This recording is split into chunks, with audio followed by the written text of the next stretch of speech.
The Senate Judiciary Committee hearing room fell dead silence as Representative Jasmine Crockett held up a manila folder that would change everything. Pam Bondi, President Trump's nominee for Attorney General, sat frozen in her chair, her confident smile suddenly wavering.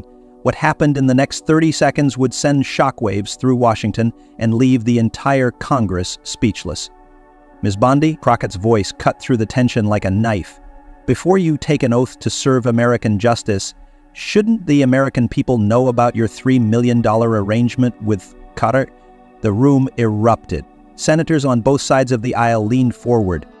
Cameras flashed, and Pam Bondi's face went pale as she realized her carefully planned confirmation hearing was about to become her worst nightmare.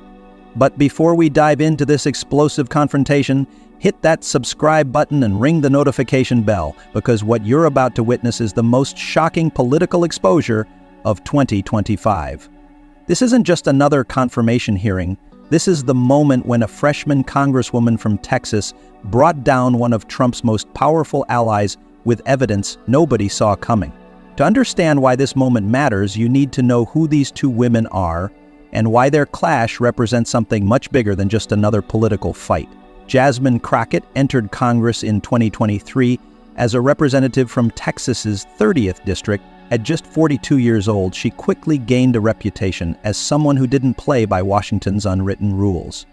A civil rights attorney by training, Crockett had spent years fighting for justice in Dallas courtrooms before bringing that same fierce energy to Capitol Hill.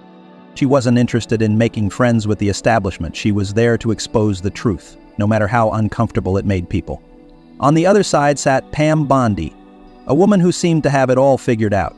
Former Attorney General of Florida from 2011 to 2019, Bondi had built her career as a tough-on-crime prosecutor who became one of Trump's most loyal defenders during his first impeachment. At 59, she carried herself with the confidence of someone who had navigated the highest levels of power for decades. Her blonde hair perfectly styled, her navy blue suit impeccable, she walked into that hearing room expecting another easy confirmation. But Bondi had a secret. After leaving her position as Florida's Attorney General, she had taken on some very lucrative consulting work, and not just for any clients, for foreign governments, including one that would raise serious questions about her ability to serve American interests. The stakes couldn't be higher. The Attorney General position isn't just another cabinet post, it's the nation's top law enforcement officer, someone who would oversee the FBI, DEA, and every federal prosecution in America.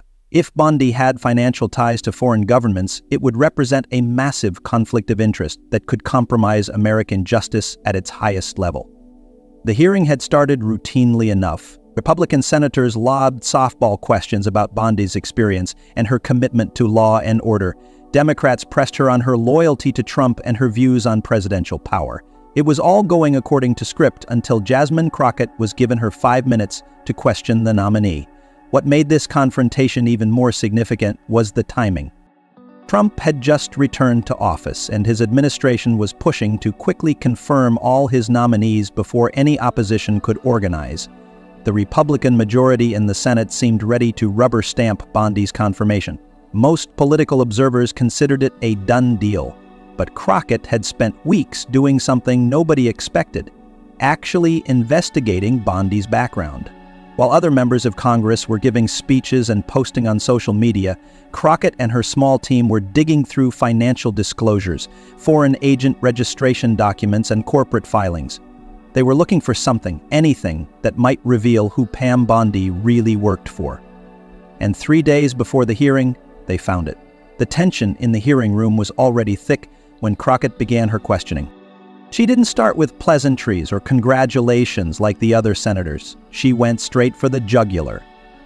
Ms. Bondi, in your opening statement, you said you would serve no interest except the American people.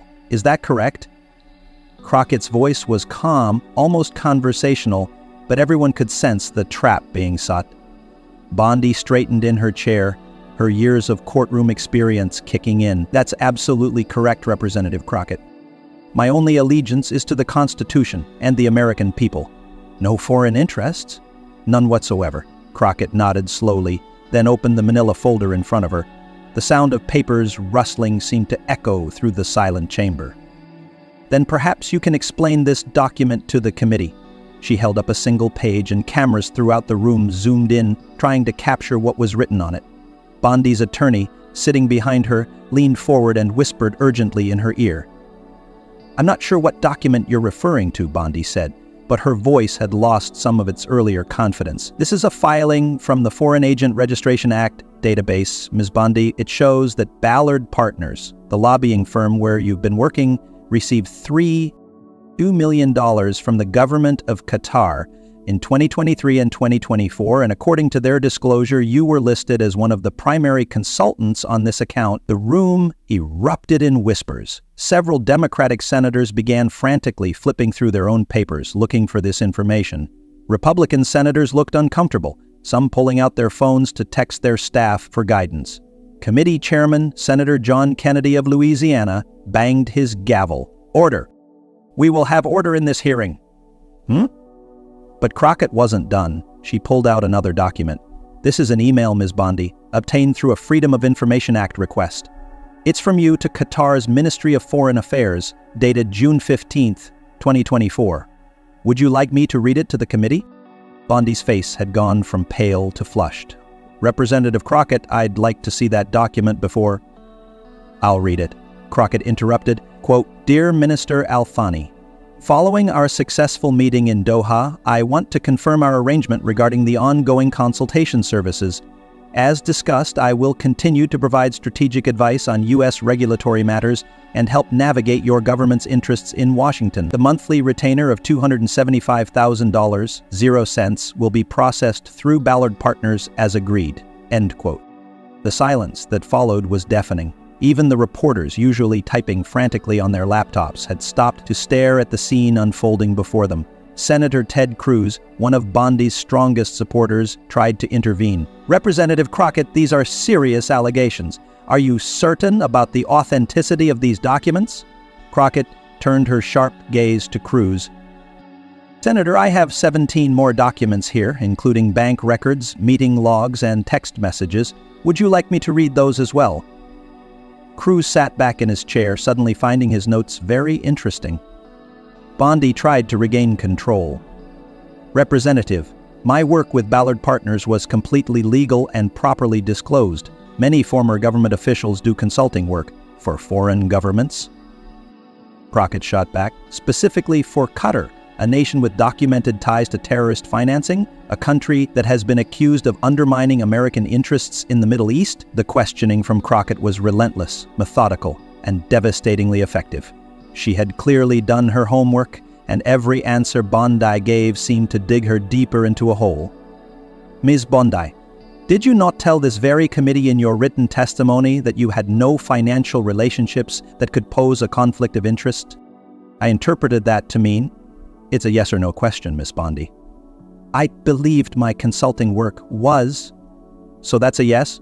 You did state you had no conflicts despite taking $2 million from Qatar?" The Republican senators were starting to shift uncomfortably. Senator Lindsey Graham, usually quick with a defensive comment, remained silent. Senator Josh Hawley was furiously scribbling notes. Even Trump's most loyal supporters in the Senate couldn't ignore what was being revealed. Crockett then delivered another bombshell. "Ms. Bondi, are you aware that 3 weeks after you began your consultation with Qatar, the Justice Department dropped an investigation into Al Jazeera's failure to register as a foreign agent?" Bondi's attorney stood up. "Mr. Chairman, I object to this line of questioning. My client hasn't been Attorney General for years and had no influence over DOJ decisions." "Then she won't mind answering the question," Crockett said coolly. "Ms.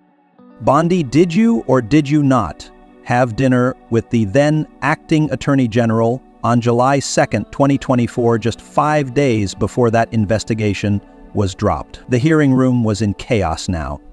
Democrats were demanding more time for questions, Republicans were calling for a recess, reporters were practically climbing over each other to get better positions for their cameras, and through it all, Pam Bondi sat in her chair, looking like she wished the ground would open up and swallow her whole.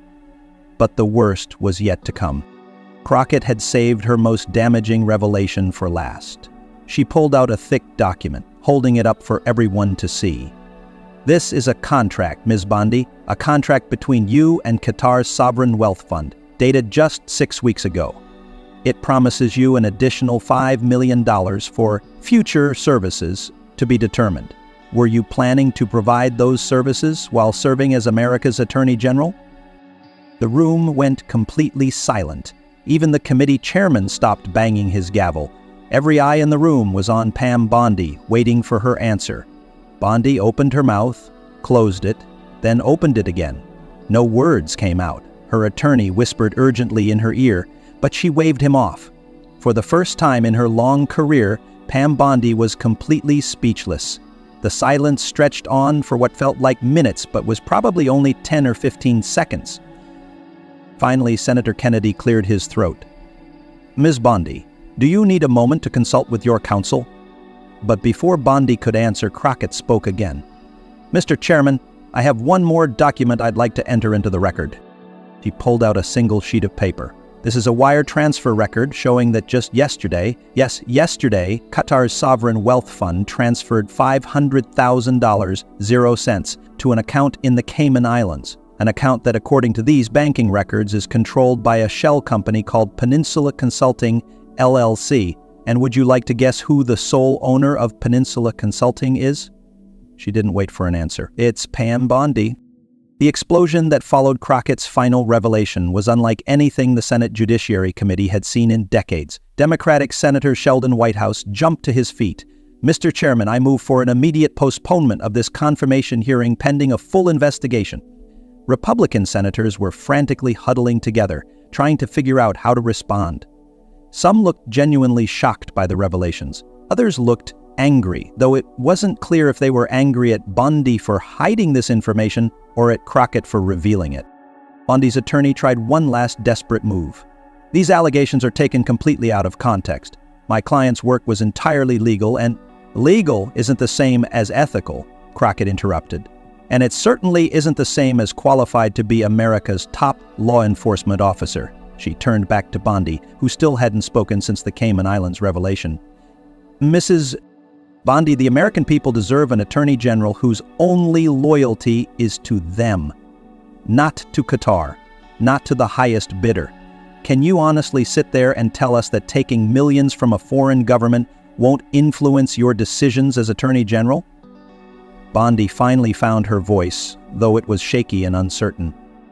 "Representative Crockett, I believe my record speaks for itself. I've always acted in America's best interests." "Your record?" Crockett pulled out another document. "Your record includes taking a $25,000 0 cents campaign contribution from Trump University just days before your office decided not to investigate it for fraud. Your record includes lobbying for foreign governments. Your record includes lobbying for foreign governments. Your record includes..." Bondi speaks volumes, just not the volumes you want it to. The chairman tried to restore order. "Representative Crockett, your time has expired." "I yield my remaining time to the truth, Mr. Chairman," Crockett said, gathering her documents. "The truth that Pam Bondi has been bought and paid for by Qatar. The truth that she was planning to serve as Attorney General while on the payroll of a foreign government. The truth that this confirmation should be rejected immediately." As Crockett finished speaking, something unprecedented happened. The entire room, reporters, staff members, even some senators, burst into applause. It started slowly, just a few people clapping, but it grew into thunderous approval. The chairman banged his gavel repeatedly, threatening to clear the gallery, but the applause continued. Democratic Senator Amy Klobuchar stood up. "Mr. Chairman, I think we need to discuss whether this nominee should even continue with this hearing." Republican Senator Marco Rubio, who had been one of Bondi's supporters, looked visibly shaken. I think Senator Klobuchar may have a point. These are serious allegations that need to be addressed." Even some of Trump's most loyal supporters in the Senate couldn't defend this. Senator Tom Cotton, known for his unwavering support of Trump nominees, remained conspicuously silent. Senator Tim Scott looked like he wanted to disappear into his chair. Bondi tried one more time to salvage the situation. "Mr. Chairman, I'd like to address these allegations." But Crockett wasn't finished destroying her. "Oh, please do, Ms. Bondi. Please explain to the American people why you thought it was appropriate to take millions from Qatar." Please explain why you hid this from the committee. Please explain why anyone should trust you to enforce American law when you've been on the payroll of a foreign government." The devastation in Bondi's eyes was complete. She had walked into this hearing expecting to cruise to confirmation. Instead, she was watching her entire career crumble in real time on national television. But Crockett had one more card to play. She pulled out her phone and showed it to the committee. "Mr. Chairman, I just received a message from my staff. Apparently, the story about Ms. Bondi's Qatar connections has already been picked up by every major news outlet in the country. The hashtag BondiQatargate is trending #1 on social media. The American people are watching and they're demanding answers." She looked directly at the C-SPAN camera.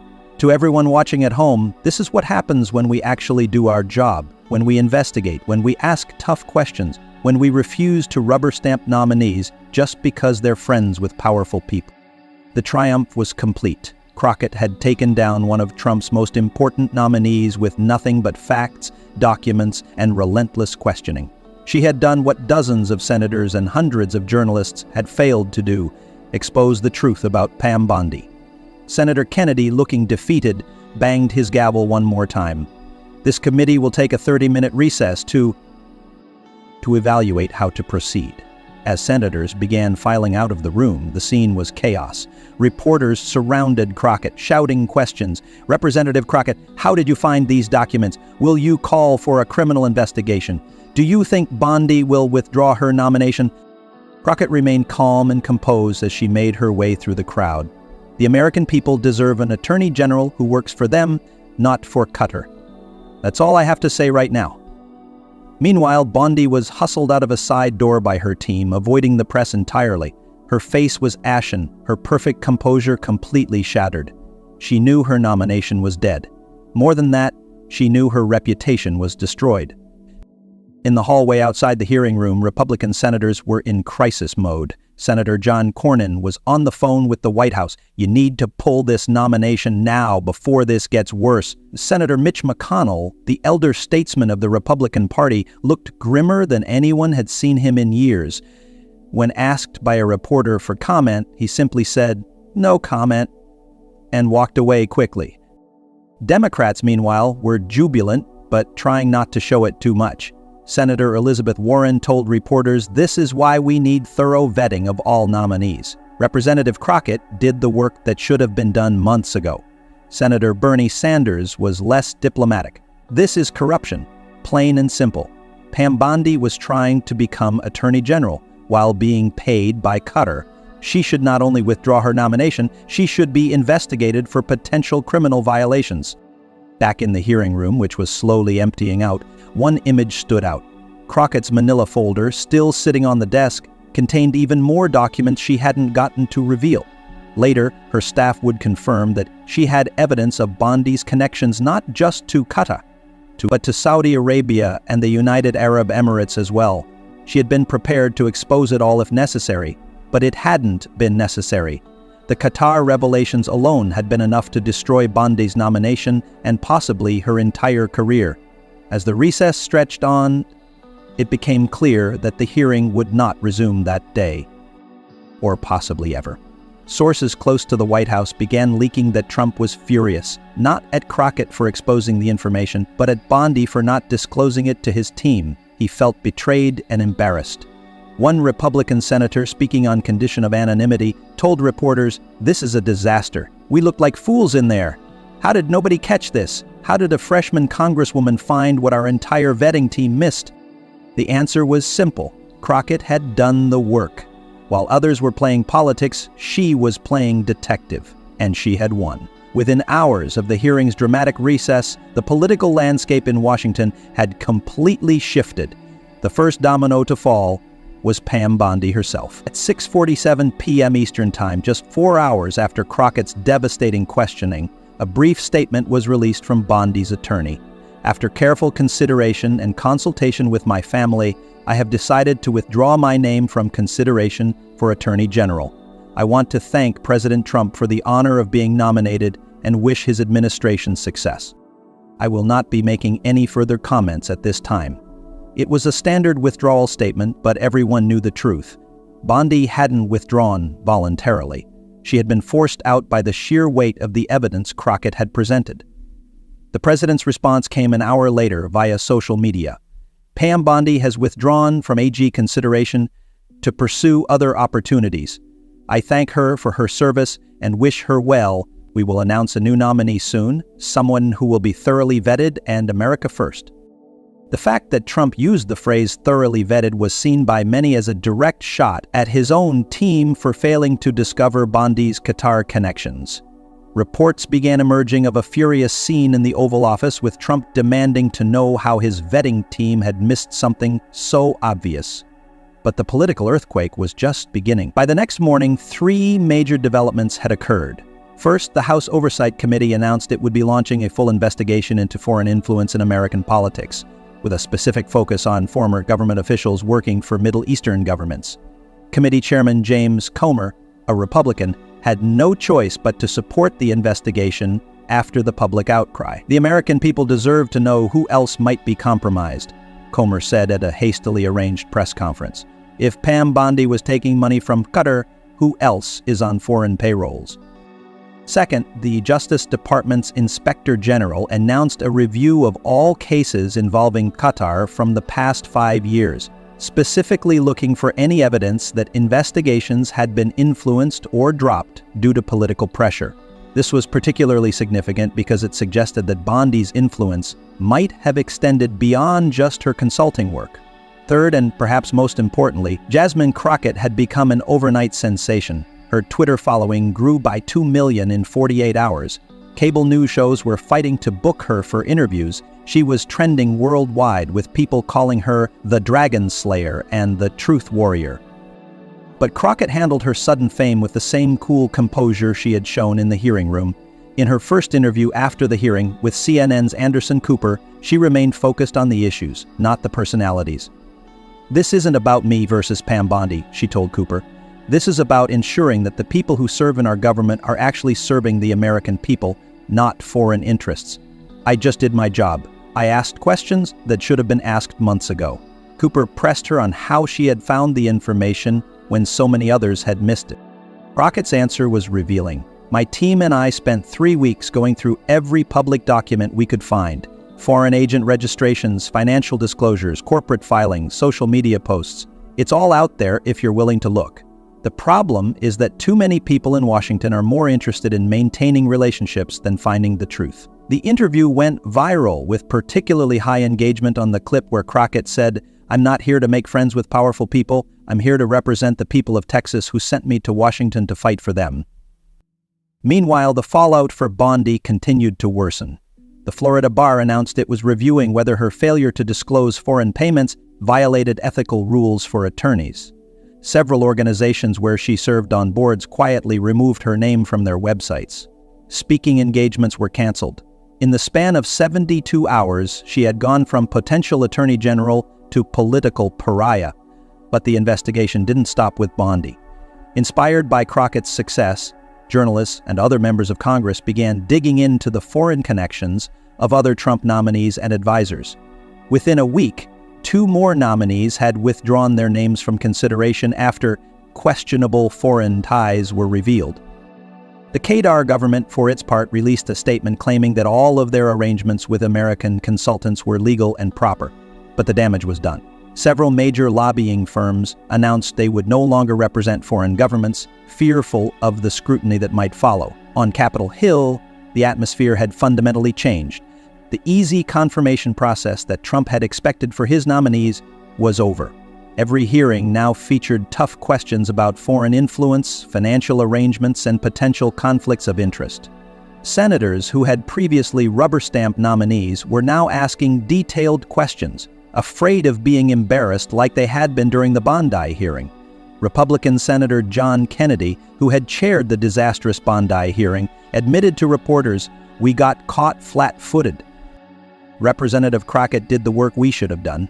It won't happen again." But perhaps the most significant change was in how the public viewed congressional hearings. What had traditionally been boring, procedural affairs that few people watched were now must-see TV. C-SPAN's ratings for confirmation hearings increased by 400%. People were actually paying attention to who was being appointed to run their government. A week after the hearing, Crockett gave a speech on the House floor that would become one of the most watched congressional speeches in history. Standing at the podium, wearing the same blue suit she had worn during the Bondi hearing, she spoke directly to the American people. What happened last week wasn't just about one nominee or one foreign government. It was about a system that has become too comfortable with corruption, too accepting of conflicts of interest, too willing to look the other way when powerful people bend the rules. I've been asked hundreds of times how I found the information about Ms. Bondi's Qatar connections. The truth is, it wasn't hidden. It was sitting in plain sight in public documents that anyone could access. The question isn't how I found it. The question is why nobody else was looking. The answer is simple. Too many people in Washington have forgotten who they work for. They've forgotten that their job isn't to protect the powerful or maintain the status quo. Their job is to serve the American people, to ask tough questions, to demand accountability. What we exposed last week was just the tip of the iceberg. There are more Pam Bondis out there, more people trying to serve in our government while being paid by foreign interests. And I promise you this, we will find them. We will expose them. We will stop them. Because America's government should work for Americans. Period. No exceptions, no excuses, no foreign influence. To my colleagues in Congress, I challenge you to do your jobs. Actually vet nominees. Actually read the documents. Actually ask tough questions. The American people are watching and they deserve better than what they've been getting. And to the American people, I say this: stay engaged, pay attention, hold us accountable. Because that's the only way our democracy works, when we all do our part. Pam Bondi thought she could become Attorney General while being paid millions by Qatar. She thought nobody would notice or nobody would care. She was wrong. We noticed, we cared, and we stopped her. This is just the beginning. There's more work to do, more truth to uncover, more accountability to demand, and I promise you, I'm just getting started. The speech received a standing ovation from Democrats and even some Republicans. It was shared millions of times on social media. News outlets around the world covered it. For many Americans, it was a reminder of what Congress could be when its members actually did their jobs. In the weeks that followed, the Crockett effect became a real phenomenon. Other members of Congress, inspired by her example and afraid of being showed up again, began conducting real investigations into nominees and government officials. Several more questionable appointments were blocked. New legislation was introduced requiring stricter disclosure of foreign financial ties. The legal implications continued to unfold as well. The Department of Justice, now under scrutiny for potentially being influenced by Bondi's Qatar connections, announced a comprehensive review of all cases involving foreign governments from the past decade. Several investigations that had been closed were reopened. New charges were filed in cases that had been mysteriously dropped. The Qatari government found itself under intense scrutiny. Their ambassador was called before Congress to explain their country's attempts to influence American politics. Several of their lobbyists had their registrations revoked. Their entire influence operation in Washington, built over years and costing hundreds of millions of dollars, crumbled in a matter of weeks. For Bondi herself, the legal troubles were just beginning. The FBI opened an investigation into whether she had violated the Foreign Agent Registration Act. The IRS began auditing her taxes, specifically looking at whether she had properly reported all foreign income. The Senate issued a subpoena for all of her communications with foreign governments. Her attorney released a statement saying she would cooperate fully with all investigations and maintain that she had done nothing illegal. But legal experts were skeptical. Even if she technically followed the letter of the law, she clearly violated its spirit, said one former federal prosecutor. And sometimes, that's enough for charges. 3 months after the hearing, Bondi was indicted on 5 counts of failing to register as a foreign agent and 3 counts of tax evasion. She pleaded not guilty, but the evidence that Crockett had uncovered was damning. Legal experts predicted she would eventually plea bargain to avoid jail time, but her career in law and politics was over. The ripple effects extended beyond just American politics. Other countries began reviewing their own laws about foreign influence. The European Union passed new regulations requiring disclosure of any payments from non-EU governments. Canada strengthened its foreign agent registration requirements. The Bondi scandal had become a global wake-up call about foreign influence in domestic politics. For Jasmine Crockett, the success brought both opportunities and challenges. She was now one of the most recognizable faces in Congress, with immense pressure to live up to her reputation as a corruption fighter. Every hearing she participated in was watched by millions. Every question she asked was analyzed and dissected. But she handled the pressure with the same grace and determination she had shown from the beginning. She hired more staff to help with investigations. She partnered with watchdog groups to access more information. She mentored other young members of Congress on how to conduct real oversight. In an interview 6 months after the Bondi hearing, Crockett reflected on what had changed. "I think we've shown that one person can make a difference, that doing your homework matters, that asking tough questions isn't just political theater, it's essential for democracy. But we can't let this be a one-time thing. We need to maintain this level of scrutiny for every nominee, every official, every decision. The moment we get comfortable, the moment we stop watching, that's when corruption creeps back in." She was right to be vigilant. Even as the Bondi scandal faded from the headlines, new challenges emerged. Other foreign governments, learning from Qatar's mistakes, developed more sophisticated ways to influence American politics. Dark money groups found new loopholes to exploit. The fight for transparency and accountability was ongoing. But something fundamental had changed in American politics. The public was more engaged, more aware, more demanding of their representatives. Congressional hearings were no longer boring formalities, but crucial moments of accountability.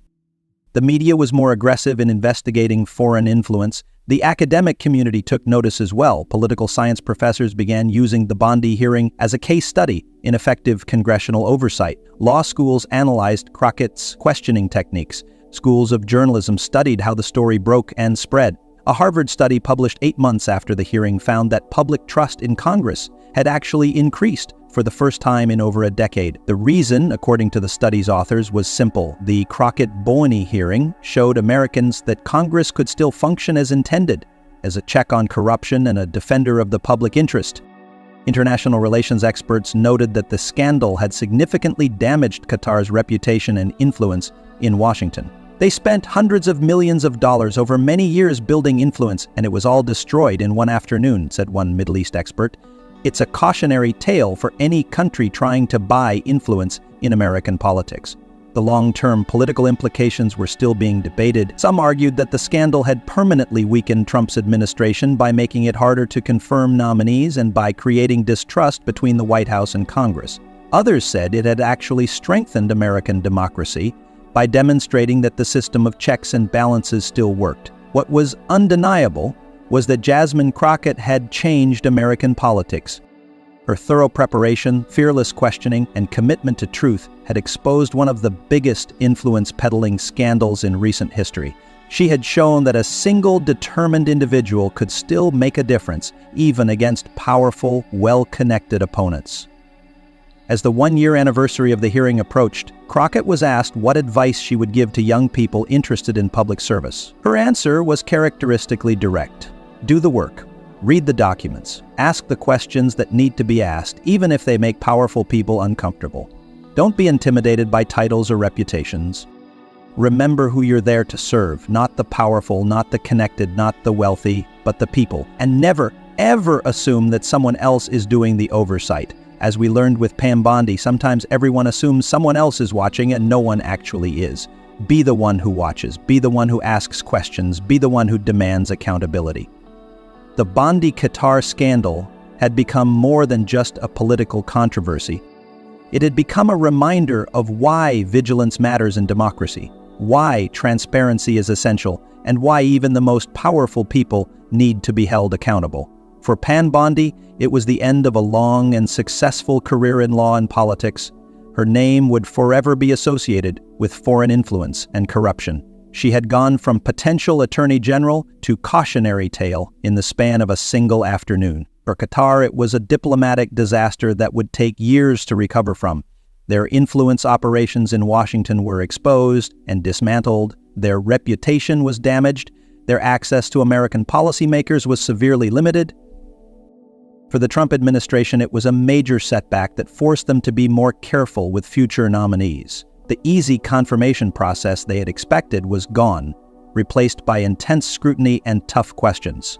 For Congress, it was a wake-up call about the importance of real oversight. Members who had been coasting for years were forced to actually do their jobs or risk being embarrassed, like the senators at the Bondi hearing. For the American people, it was a rare victory in the fight against corruption and foreign influence. It showed that their government could still work for them when people like Jasmine Crockett were willing to do the hard work of accountability. And for Jasmine Crockett herself, it was just the beginning. She had found her calling as a corruption fighter, a truth teller, a defender of American democracy. The freshman congresswoman from Texas had become one of the most powerful voices in Washington, not through connections or wealth, but through preparation, determination, and an unwavering commitment to the truth. As she said in a speech on the anniversary of the hearing, 1 year ago we exposed Pam Bondi's connections to Qatar. But that was just one person, one country, one day. There are more Pam Bondis out there. There are more foreign governments trying to buy influence. There are more corrupt officials hoping no one is watching. Well, I'm watching. We're watching. The American people are watching, and we're not going to stop. The crowd erupted in applause. The message was clear. The era of easy corruption, of foreign influence, of backroom deals was over. Or at least it was being challenged like never before. The final lesson of the Bondi Qatar scandal was simple but powerful. Democracy works when citizens demand it works. When people like Jasmine Crockett do their jobs. When the public pays attention. When corruption is exposed and punished. The story of how Jasmine Crockett exposed Pam Bondi's Qatar connections isn't just a tale of political drama. It's a blueprint for how democracy is supposed to function. It shows us that one determined person, armed with facts and unafraid to ask tough questions, can bring down even the most powerful and connected individuals. But here's the thing, this kind of accountability doesn't happen automatically. It requires citizens who pay attention, representatives who do their homework, and a media that reports the truth. It requires all of us to stay engaged and demand better from our government. The Bondi scandal could have been prevented if anyone in the vetting process had done what Crockett did, simply read the public documents and connected the dots. The fact that a freshman congresswoman had to expose what dozens of others missed tells us something important about the state of our democracy. Too many people in positions of power have gotten comfortable with corruption. But it also tells us something hopeful. The system still works when people make it work. The checks and balances built into our government can still function. Corruption can still be exposed. The powerful can still be held accountable. As you've seen in this story, the impact of one person's courage and diligence can ripple out far beyond a single hearing room. Crockett's exposure of Bondi led to new investigations, stronger oversight, increased public engagement, and real consequences for those who thought they were above the law. This is why your engagement matters. This is why you need to pay attention to who's being appointed to run your government. This is why you need to support representatives who ask tough questions and demand real answers. If you found this story eye-opening, if you believe in the importance of accountability in government, then take action. Share this story with others who need to know what happened. Subscribe to this channel and hit the notification bell so you don't miss the next major political exposure. Because trust me, if there's one thing we learned from the Bondi scandal, it's that there are always more secrets waiting to be uncovered. Like this video if you believe Jasmine Crockett did the right thing by exposing Bondi's Qatar connections. Comment below with your thoughts on foreign influence in American politics. And most importantly, stay engaged, stay informed, stay vigilant. Because as Jasmine Crockett proved, when we do the work, when we ask the questions,